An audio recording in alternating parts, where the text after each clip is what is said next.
नमस्कार, स्वागत है आपका संसद टीवी पर। मैं हूं मनोज वर्मा और आप देख रहे हैं हमारा खास कार्यक्रम मुद्दा आपका। आज हम बात करेंगे ब्लू इकोनॉमी की। बात इसलिए करेंगे क्योंकि प्रधानमंत्री नरेंद्र मोदी ने वीडियो कॉन्फ्रेंसिंग के जरिए ग्लोबल मैरीटाइम इंडिया समिट 2023 के तीसरे संस्करण का उद्घाटन किया। इस मौके पर प्रधानमंत्री नरेंद्र मोदी ने कहा कि ऐतिहासिक भारत मध्य पूर्व यूरोप आर्थिक गलियारा क्षेत्रीय और वैश्विक व्यापार में क्रांति लाएगा।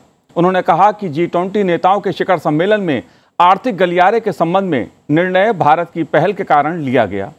प्रधानमंत्री नरेंद्र मोदी ने यह भी कहा कि इससे माल ढुलाई के खर्च में कमी लाने, पर्यावरण संरक्षण और बड़े पैमाने पर रोजगार सृजन में सहायता मिलेगी।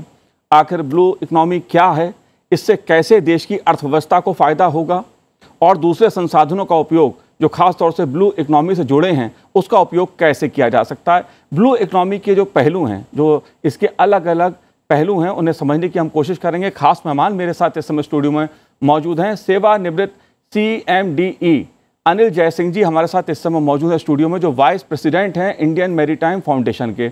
अनिल जी, आपका स्वागत है संसद टीवी पर। साथ ही हम बात करेंगे इंडिया फाउंडेशन के चेयरमैन ट्रस्टी सेवानिवृत्त वाइस एडमिरल शेखर सिन्हा जी से। शेखर जी, आपका भी बहुत बहुत स्वागत है संसद टीवी पर। शुरुआत अनिल जी मैं आपसे करूंगा। ब्लू इकोनॉमी की जब बात होती है तो कई सारे पहलू उभर के सामने आते हैं। प्रधानमंत्री नरेंद्र मोदी जी ने अपने संबोधन में भारत की अर्थव्यवस्था को कैसे लाभ होगा, कैसे समुद्री संसाधनों का उपयोग किया जा सकता है, इस पहलू को आप कैसे देखते हैं? ब्लू इकोनॉमी का जो दायरा है, जो विस्तार है इसका, वो कितना व्यापक है? देखिए, भारत एक समुद्री देश है जी। हम हिंद महासागर में ऐसी हमारी लोकेशन है कि 3 तरफ हमारे सागर है और हमारा 90% हमारा व्यापार समुद्र से आता है और जाता है। 80% हमारी ऊर्जा की जो रिक्वायरमेंट है वो समुद्र से मिलती है। तो व्यापारी सुरक्षा के लिए, ऊर्जा सुरक्षा के लिए समुद्र हमारे लिए बहुत ही महत्वपूर्ण है। 7,500 किलोमीटर की हमारी कोस्ट लाइन है जी। 2 मिलियन स्क्वायर किलोमीटर हमारा EEZ है। ये जो EEZ है इसमें बहुत रिसोर्सेज हैं हर किस्म के। तो ये जब अगर हम ठीक से एक्सप्लॉइट करें आगे जाते हुए, आप जानते हैं जैसे जैसे आबादी बढ़ती जा रही है, लैंड के रिसोर्सेज कम होते जा रहे हैं। तो धीरे धीरे सारी दुनिया सी की तरफ देख रही है, समुद्रों की तरफ देख रही है कि वहाँ के रिसोर्सेज एक्सप्लॉइट किए जाएँ। भारत को एक बड़ी अच्छी स्थिति में है कि हमारे पास इतना पानी है हमारे चारों तरफ कि हम इसका पूरा फ़ायदा उठा सकते हैं। पर इसका फ़ायदा उठाने के लिए हमको वो इन्वेस्टमेंट करना पड़ेगा जिसकी ज़रूरत है इसको करने के लिए। और मेरे ख्याल से इसका जो प्रधानमंत्री जी ने जो कहा आज उद्घाटन करते हुए, उसका यही मतलब था। और आप देखें, जब से 2014 से जब से प्रधानमंत्री आए हैं, उन्होंने समुद्र की प्रोग्रेस जी और विकास की तरफ बहुत ध्यान दिया है। पहला उनका जो दौरा था दिल्ली के बाहर, वो भारतीय जो विमान पोत विक्रमादित्य है उस पर गए। उसके बाद ग्लोबल मैरीटाइम समिट हुआ 2016 का पहला, इंटरनेशनल फ्लीट रिव्यू हुआ विशाखापट्टनम में, और कई चीज़ें की। 2015 में जब वो मॉरिशस में गए तो उन्होंने एक स्टेटमेंट बोला था, मैं एग्जैक्ट कोटेशन तो याद नहीं मुझे, पर उन्होंने ये बोला था that the blue chakra in the centre of India's flag represents the blue economy to me. It is so important for India. तो जब उन्होंने इस हद तक बात की तो पता लगा कि कितना वो समुद्र की तरफ देख रहे हैं और कितना वो समझ जाते हैं कि समुद्र की वजह से भारत का विकास समुद्र पे ही निर्भर होगा आगे। तो मेरे ख्याल से ये सब देखा जाए, पर इसको करने के लिए कुछ आपको साधन चाहिए, आपको ऐसे प्रोग्राम्स करने पड़ेंगे जिससे वो हो। वो आया हमारा सागरमाला प्रोग्राम 2014 में। उसके बाद 2015 में उन्होंने मॉरिशस में अनाउंस किया SAGAR, security and growth for all in the region, acronym था ये सागर। इससे क्या हमने किया कि सुरक्षा ही नहीं, सुरक्षा, व्यापार और पूरा जो समुद्री इकोसिस्टम है उसको डेवलप करने का अपने नेबर्स के साथ जी कैपेसिटी बिल्डिंग, हमारे जो छोटे नेबर्स हैं उनको भी अपने साथ ले जाएंगे। हम अकेले अपने लिए नहीं कर रहे हैं। तो चाहे मालदीव्स हो या श्रीलंका हो, बांग्लादेश हो, बिम्स्टेक एक इनिशिएटिव था। तो ये सब धीरे धीरे जो उन्होंने बढ़त दी, उससे अब ये हो गया कि आज भारत एक तो दुनिया के सर्वश्रेष्ठ समुद्री शक्तियों में माना जाता है। हमारी नौसेना की बहुत इज्जत है। हम फर्स्ट रिस्पॉन्डर माने जाते हैं।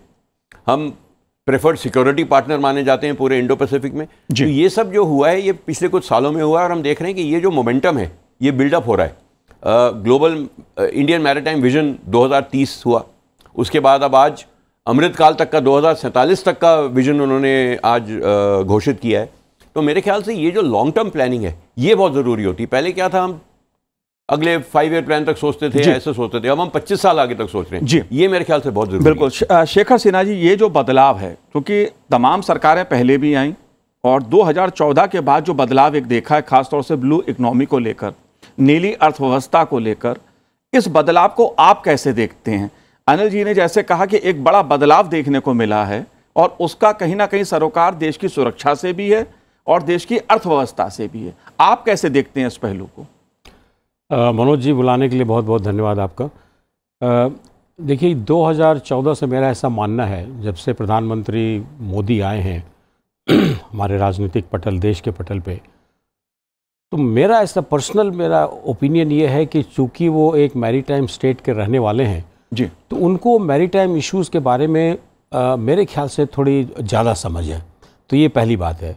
और इसलिए अभी जो एजे सिंह साहब ने जो बताया आपको, आप डे 1 से आप देखिए वो काफ़ी ध्यान है। तो एक चीज़ तो मैं साफ साफ कह सकता हूँ कि इकोनॉमी और सिक्योरिटी, ये दो चीज़ें जो हैं वो एक ही सिक्के के दो तरफ हैं, दो पहलू हैं जी। अगर आपको अच्छी इकोनॉमी चाहिए तो आपको सिक्योरिटी अच्छी होनी चाहिए, अगर आपको अच्छी सिक्योरिटी चाहिए तो इकोनॉमी अच्छी होनी चाहिए, ताकि अपनी सिक्योरिटी को बढ़ा सके। और भारतवर्ष का जो इतना बड़ा ट्रेड है, जिस पे कि हमारी प्रॉस्पेरिटी निर्भर करती है, जिस पे कि हमारे लोग प्रोग्रेस कर रहे हैं, उनका इनकम बढ़ रहा है, वो सब व्यापार के ऊपर है। और हमारा 90% व्यापार जो है समुद्री व्यापार है। तो इसलिए उसको सुरक्षित रखना, उसको बढ़ाना, उसके लिए हमने किया क्या है। तो अब जो भी वो बड़े कार्य हो रहे हैं, इनके कार्यकाल में हो रहे हैं। सागरमाला प्रोजेक्ट, अभी देखिए, अभी आज फिर उन्होंने 23,000 करोड़ रुपए के बारे में बात करी। अब ये एक पोर्ट बन रहा है जो कि डीप सी पोर्ट, वहाँ पे हमारे जो बड़े ट्रॉलर्स हैं जो कि ज़मीन पानी के बहुत नीचे से मछलियाँ पकड़ सकते हैं, उसको ले जाने का, उसको रिपेयर करने के लिए हमारे पास कोई पोर्ट नहीं था, अब वो बन रहा है। और अभी देखिए आप, अभी विजंगम पोर्ट जो बना है केरला में, वो डीप सी पोर्ट है, तो बड़े कंटेनर ट्रैफिक वहाँ पे बढ़ेंगी। तो आप उसके लिए जब तक पैसे नहीं खर्च करेंगे, क्या ये समुद्र को हम इतने दिनों तक एक्सप्लॉइट कर सकेंगे, क्या यूज़ कर सकेंगे? अगर हम उसका ज़्यादा इस्तेमाल करने लगे तो हो सकता है उसकी भी सुरक्षा की ज़रूरत है। समुद्री सुरक्षा की ज़रूरत जो है तो ज़्यादा दिन तक हम सस्टेन कर सकेंगे। पानी के नीचे से आप मछलियाँ रोज़ पकड़ते रहेंगे और उसके बारे में मछलियों को बढ़ाने के लिए आप कुछ नहीं करेंगे, तो फिर वो तो किसी न किसी दिन ख़त्म हो जाना है। तो ये सब चीज़ें जो हैं वो ब्लू इकोनॉमी की पार्ट है। आप पोर्ट से ये, अब पोर्ट में सामान तो आ गया, लेकिन पहुंचेगा कैसे? उसके लिए इंटरनल जो अपनी इंफ्रास्ट्रक्चर है, आप रोडवेज देखिए, वो सारे अंत में जाके किसी पोर्ट से मिलेंगे जी। तो पोर्ट पे सामान उतरा या पोर्ट पे सामान गया। पहले हमारे यहाँ कंटेनर्स को ऑफलोड करने के लिए शिप्स को 42 घंटे लगते थे और अब सिर्फ 24 घंटे में हो जा रहा है। ये पिछले 10 साल में हुआ है। क्यों? आपने एफिशिएंसी बढ़ाई है, लोगों को बताया है कि आपको काम तेज़ी से करना, वहाँ पे जो हैंडलिंग इक्विपमेंट है उसको आधुनिकीकरण किया गया है। ये सब चीज़ें जब हो रही हैं, बंदरगाह हो, शिप बिल्डिंग, अभी भी हम पीछे हैं, तो हमें शिप बिल्डिंग में भी थोड़ा आगे जाना है। हम हालांकि हमारे यहाँ के बहुत सारे लड़के हैं जो कि जहाज़ों पर काम करते हैं, हम एक बहुत बड़े, उनको क्या कहा जाए, आपको स्किल देते हैं लोगों को, लेकिन हम खुद जो है अपने शिप्स नहीं बनाते हैं। तो इन सब को मिला जुला के मेरा ऐसा मानना है भी कि भारतवर्ष का जो भविष्य है, ग्रोथ का, प्रोस्पेरिटी का, आपको पता है कि हमारा जो पर कैपिटा इनकम है काफ़ी कम है।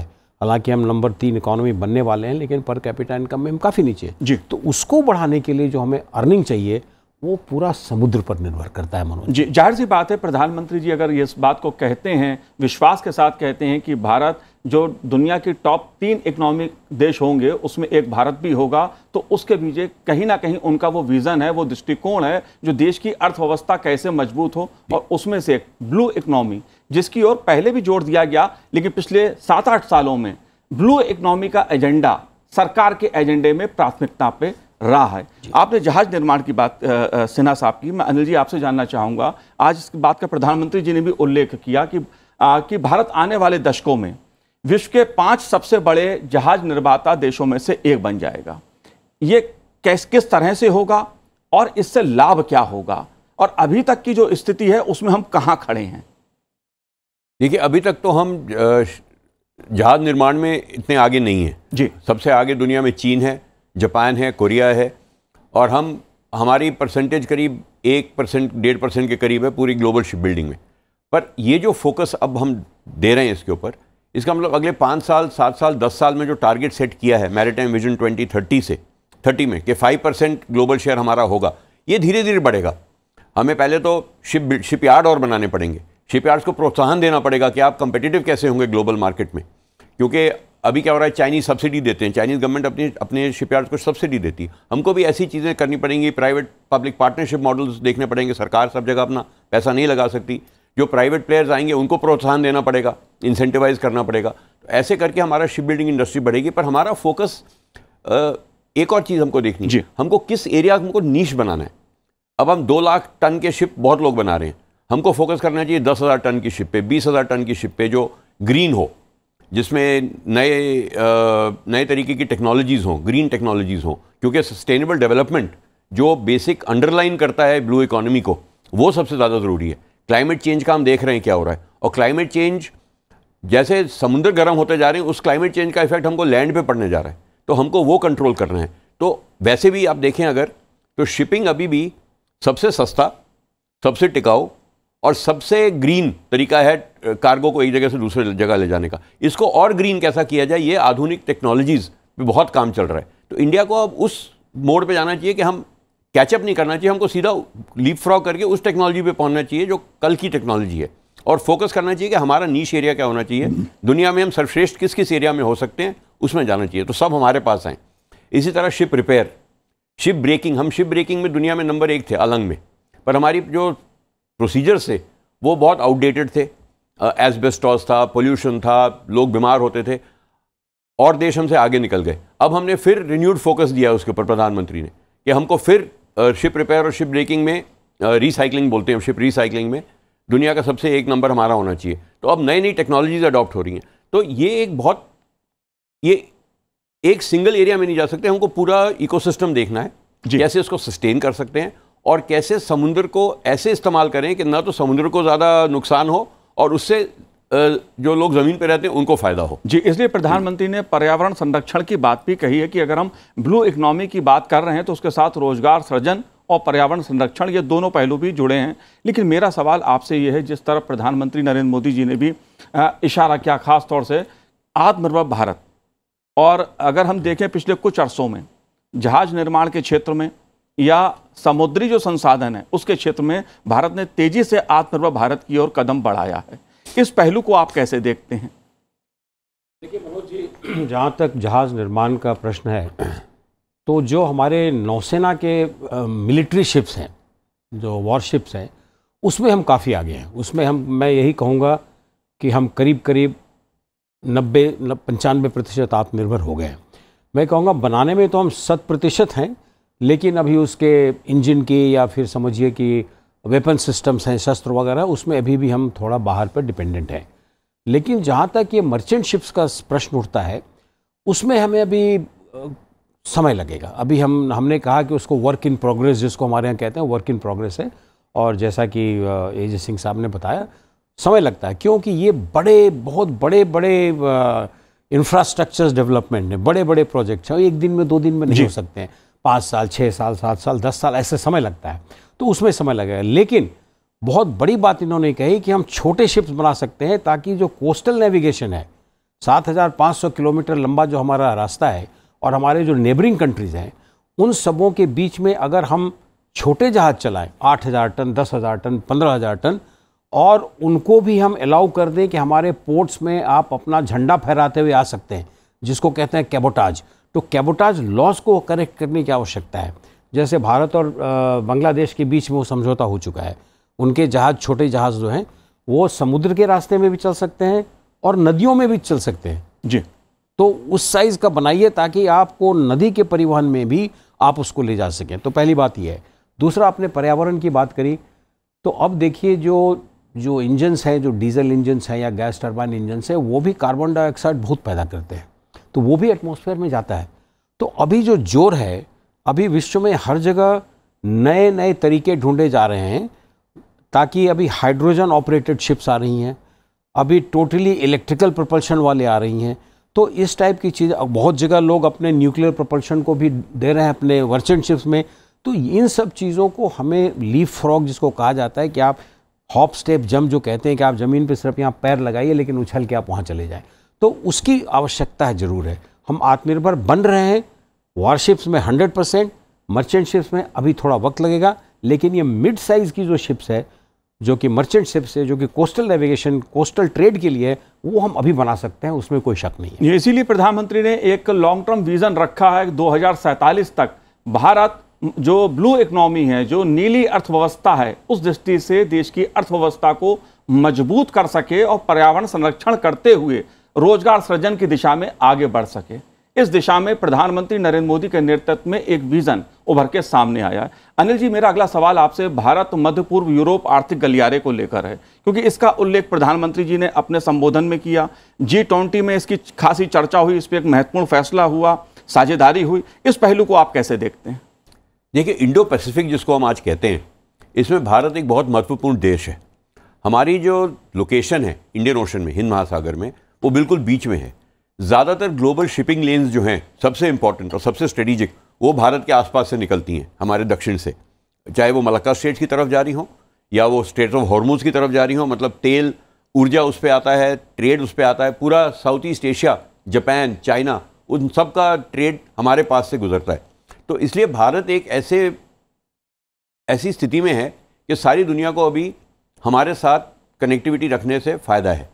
तो मेरे ख्याल से जो IMEC कॉरिडोर जो बन रहा है, जिसको IMEC कहते हैं, यहाँ से सऊदी अरेबिया तक और आगे जाके यूरोप तक, ये बहुत ज़रूरी है, क्योंकि इससे जो हमारी कनेक्टिविटी बढ़ेगी वेस्टर्न साइड में, पश्चिम की ओर, वो बहुत ज़रूरी है। इसी तरह हम चेन्नई से व्लादिवोस्टॉक का एक कॉरिडोर बना रहे हैं, वो हमारी पूर्वी ओर की कनेक्टिविटी बनेगी, क्योंकि मैरीटाइम कनेक्टिविटी आजकल ट्रेड और इतना इंटरडिपेंडेंट हो गया है कि मैरीटाइम कनेक्टिविटी बहुत ज़रूरी है।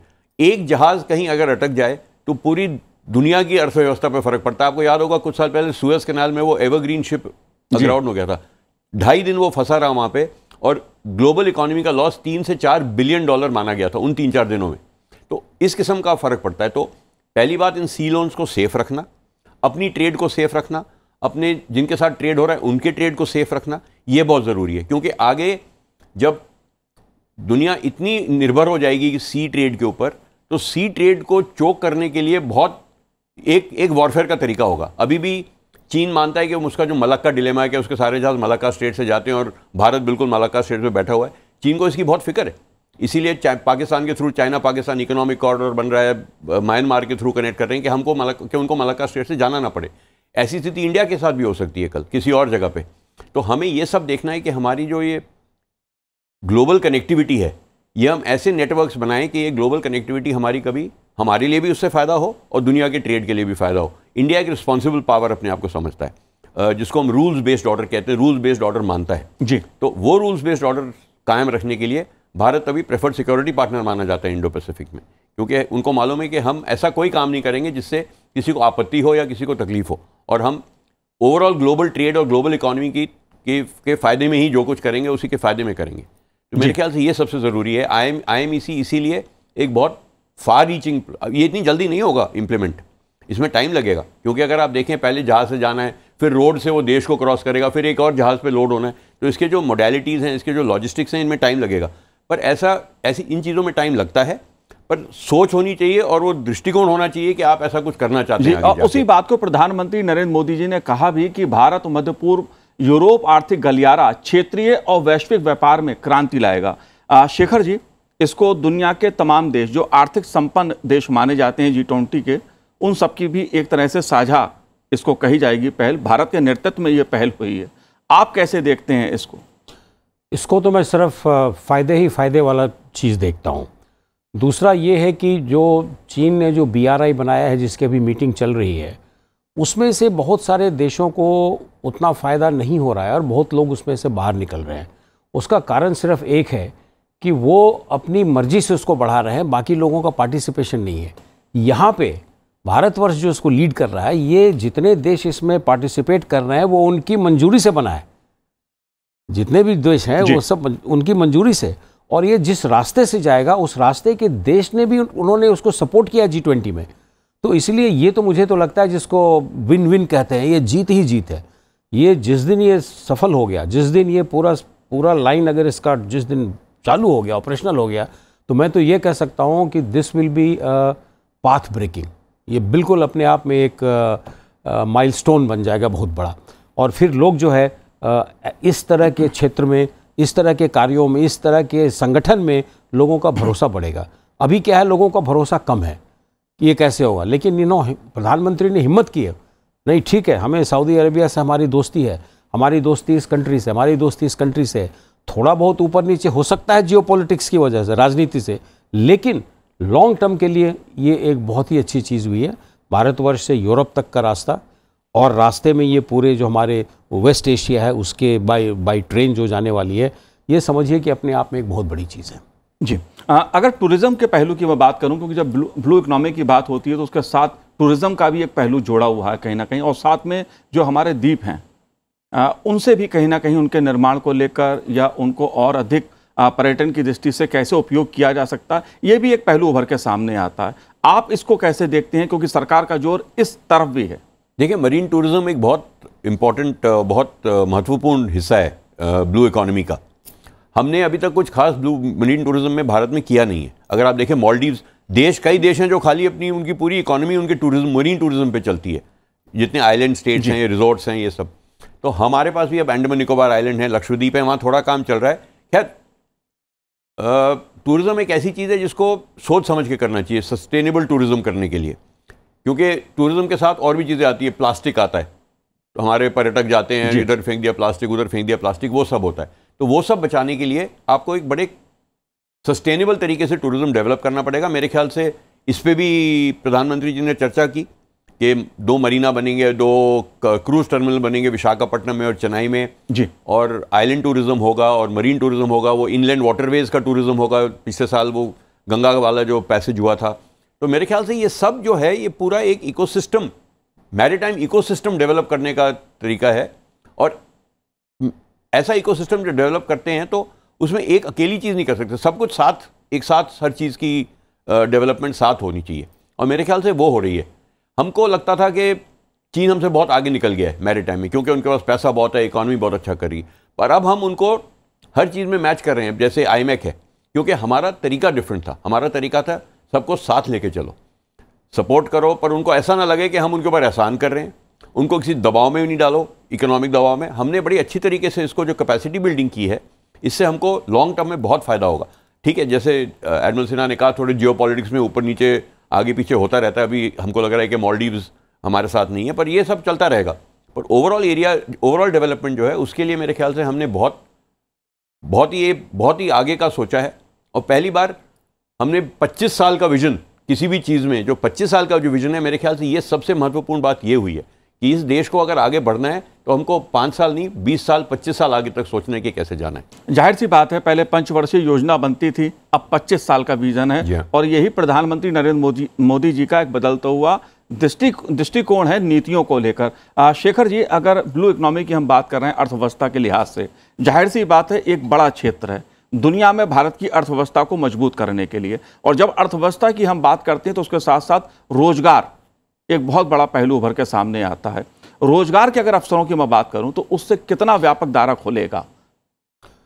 मनोज जी, काफ़ी ज़्यादा, क्योंकि यह एक क्षेत्र जो है समुद्री क्षेत्र की ओर भारत सरकार का, भारत के लोगों का ध्यान पहले कम था, और अब इन सब चीज़ों के होने से आप हर जगह देखिए मनुष्य, लोगों की आवश्यकता है। हमारे यहाँ एक बहुत बड़ी ज़रूरत है कि लोगों को समुद्री जीवन के बारे में अवगत कराया जाए। हमारी जो नॉलेज है सी के बारे में और सी फेयरिंग के बारे में, वो काफ़ी लिमिटेड है, जबकि हमारा पूरा जो पेनिनसुला है, पूरा जो ज़मीन है, वो देखिए समुद्र में लटका हुआ है, लेकिन दुर्भाग्यवश समुद्र का नॉलेज जो है हमें वो बहुत कम है। लोग अभी भी घबराते जाने से। तो ये हमें एक सिस्टम, जो इकोसिस्टम की बात कर रहे हैं, उसमें हमें समुद्री ज्ञान देने के लिए भी लोकल लोगों को हमें कोई तरीका शुरू करना पड़ेगा।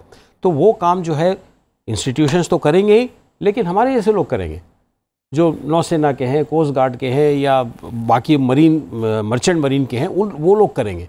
उनको चाहिए कि जितने कोस्टल एरियाज़ हैं उन लोगों को अवगत कराएं, ज़्यादा से ज़्यादा लोग इसमें भागीदार बने। अब जैसे टूरिज़्म की बात कर रहे हैं, अब टूरिज़्म है तो उसके लिए पोर्ट चाहिए, पोर्ट में शिप्स को हैंडल करने के लिए लोग चाहिए, टग्स चाहिए, शिप पे काम करने के लिए लोग को चाहिए, और उसमें आपको हॉस्पिटैलिटी के लोग होने चाहिए अगर टूरिज़्म के लिए है। तो इन सब चीज़ों में जो है लोगों की आवश्यकता होगी, स्किल की आवश्यकता होगी। लेकिन बड़ी इंपॉर्टेंट चीज़ ये है मनोज जी कि लोग भारतवर्ष में नौकरी का मतलब सिर्फ सरकारी नौकरी समझते हैं, तो वो माइंडसेट से हमको हटना पड़ेगा। बाकी जो एडवांस कंट्रीज़ हैं मनोज जी, वहाँ पे सरकारी नौकरी लास्ट चॉइस होती है लोगों की। आप चाहे यूरोप में चले जाइए या अमेरिका में चले जाइए जहाँ आप रहे हुए हैं, अजय सिंह साहब काफ़ी दिन रहे, और वहाँ पे जो है लोग कहते हैं कि सरकारी नौकरी बाद में देखेंगे, लेकिन हमारे यहाँ सरकारी नौकरी लग जाना कर। तो इसलिए अभी जो निजी क्षेत्र में जो जितने कामकाज अभी बनेंगे, शिप्स बनेंगे, शिपयार्ड में हज़ारों लोगों की आवश्यकता होती है।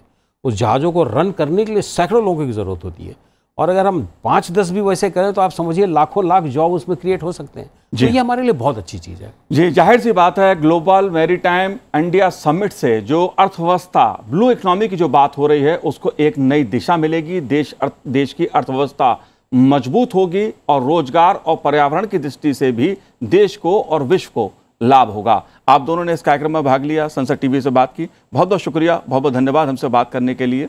तो आज इस कार्यक्रम में इतना ही, मुझे दीजिए आज्ञा, नमस्कार।